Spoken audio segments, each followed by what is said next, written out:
This sign is a symbol of pride, the pride you take in keeping Minnesota roadsides clean and litter-free. Every year, thousands of volunteers like you make Minnesota's Adopt a Highway program a successful example of public-private cooperation. To thank you for your hard work, the Minnesota Department of Transportation is proud to erect this sign. It tells others that your organization has made a long-term commitment to keeping Minnesota beautiful. The work you do on the roadside can be dangerous. In addition to being alert to high-speed traffic, you need to know what you might encounter in the ditches and what you should avoid. Please follow these instructions carefully. Your safety is very important to us. The most important message when we're going out on the road, for anybody for any reason, is the traffic. It should be your number one preoccupation. Secondary should be the job you're out there for. I want you scanning traffic constantly. Don't walk for very long periods with your head down. You need to look up and see what's going around. You need to see where you are, and you need to stay as far away from the roadway as possible.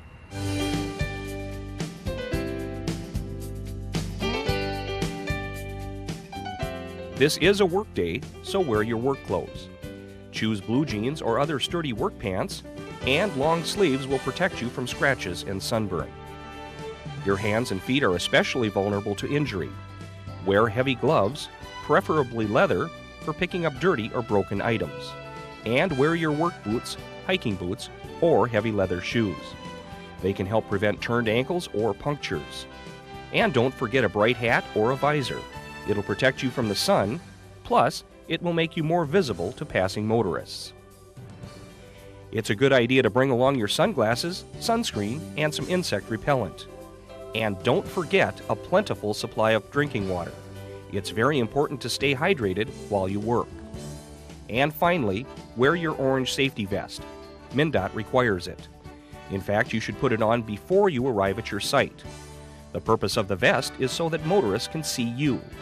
It's important that you be able to see motorists, but it's critical that motorists see you. Your group leader should bring along a first aid kit and a cell phone. Everyone in your group should know the location of the nearest hospital and know how to get there in an emergency. And make sure everyone's tetanus shots are up to date. Of course, you'll need to bring along a supply of trash bags. Your leader will get them ahead of time from your MNDOT contact. Schedule your pickups when the weather is good. If it looks like rain or fog, choose another date. Motorists have much less control when the roads are wet, and even a light fog impedes their sight distance. Don't let your presence on the roadside increase the chances of a crash. When you come out to clean up your roadside, I want you to park any place but on the roadway. Use that only as a last resort. So if you can find an adjacent parking lot, some way to get off the roadway, that is perfect. And then walk yourself. Even if it's a little bit of a walk, walk yourself out to the road. We won't have that added distraction of the car parked. If you have to, take it one more step. Find a little used road, a field approach where you can go in deep, or possibly on the side of the road if you have a large shoulder, and get in as deep as you can and turn your flashers on. Make sure when you do this, I don't want you leaving any doors open, trunks open where you're putting debris or getting equipment out, and of course not your hood open.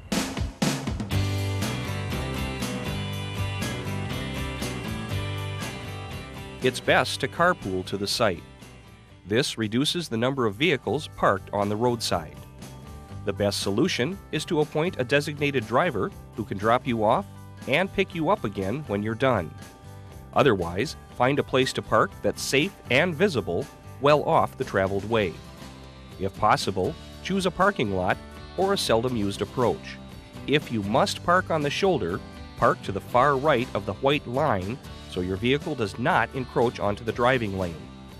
Always park on the same side of the road where crews are working and turn on your warning lights. Never park on an interstate highway. If you've adopted an interstate segment, contact MNDOT for specific parking instructions. Now you're ready to pick. Here's a simple way to keep your bag open while you work. Find or make a stick that's 1 to 2 feet long and a couple of inches wide. Place the stick on the outside of your bag a few inches from the top edge. Fold the bag over the stick toward the outside, then fold it again. You can now hold the bag by the stick to keep your bag open while you pick. Some roadsides are dangerous for pedestrians. Never try to retrieve litter that is lodged in bridges, on retaining walls, at the bottom of steep embankments, in open water, or in places where you'd have to cross the highway to retrieve it. Always stay with your group. You'll be easier to see if you're in a group of 5 to 6 than if you're working alone. Your group should work on one side of the road at a time. Whenever possible, face the oncoming traffic. Always stay alert for traffic and never dart into the traffic lane.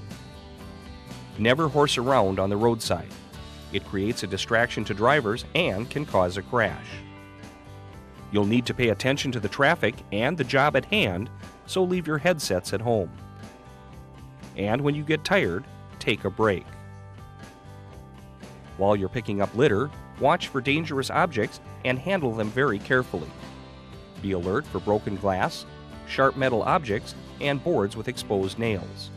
Don't put them in the bag if they could poke through and injure someone. Just lay the item next to the bag.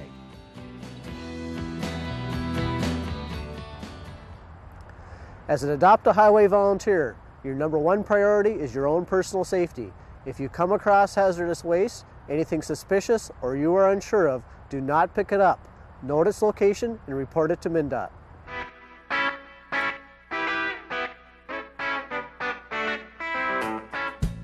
Abandoned barrels or containers with unknown contents can be very dangerous. Do not touch them. Labels do not necessarily correspond to the contents. If you find a container with an unknown substance in it, make a note of its location by identifying the number on the nearest milepost. Then call your MNDOT contact with the location and description of the item. Mark the location with a filled trash bag. If you see abandoned containers or other questionable material, always approach them from uphill and upwind. Never touch medical waste, such as bandages or needles. And of course, never touch objects with radioactive labels or homemade explosive devices. If you find weapons of any kind, leave them alone and call 911. Other items you should avoid are gas cans, used oil, antifreeze, car batteries, fluorescent bulbs, and hypodermic needles. Again, mark the location with a bag, note the nearest milepost number, and call MNDOT. You may run across dead animals in the ditch. Never pick them up. If the animal is small, just leave it for scavengers. If the animal is large, call your MNDOT contact with the location and state crews will take care of it. If you come upon a pile of wood chips or compost, you can assume it is covering a dead deer. Just leave it alone and nature will take care of it. Methamphetamine waste is extremely dangerous. If you come across any of the following items, do not touch them. Contact MNDOT for removal. Propane cylinders from gas grills. The brass fittings may have turned blue or green. They are used to transport anhydrous ammonia and can explode, causing burns or severe respiratory damage. Pill residue. It's a pinkish putty-like substance. Respirator masks. Rubber gloves. Rubber hoses and clamps. Sheets and pillowcases stained pink or red. Corning or Pyrex containers with rubber hoses attached. Solvents of any kind. Again, if you find any items that could be meth waste, report them immediately to MNDOT. Never touch them. It's a sad fact that more and more adopters are finding containers of urine tossed onto the roadside. Urine is a hazardous substance and should not be taken to a landfill. Therefore, you should not bag containers of urine or any other biological waste. Leave the containers where you find them and notify a MNDOT representative. Place a filled bag next to the container to mark the location. Your group also can help reduce stormwater pollution by watching for illicit discharge of materials in the ditch. These illegal materials can include wastewater from industrial activities, sanitary sewer wastes, or liquid materials such as paint or oil that a homeowner or someone has dumped in a stormwater system. If you notice either standing or flowing water with unusual odors, colors, or sheens on the water surface as you walk in the ditches, please note the location of discharge, a description of the material, such as odor or color, and the time and date you witnessed it. This information is needed for further investigation. Do not touch the material, take any sample of the material, or try to track it to an upstream location. This will keep you safe and ensure any evidence collected is handled properly. When your bags are full, place several of them together near the shoulder, but not on the shoulder. If you find a large object, place it next to the bags. If it's too heavy to move, mark the location with a bag. If you remember one thing from this safety video, is that those cars are traveling 50 to 75 miles an hour. They are your prime focal point. Take them seriously, abide by all the precautions given to you here, and you can make it as safe as possible. Once again, wear proper work clothes and always wear your orange safety vest. Always work in groups and watch for dangerous objects and situations. Avoid hazardous materials and call MNDOT to report anything questionable. MNDOT is very proud of you and of all our Adopt a Highway volunteers. Thank you, and remember to think safety first.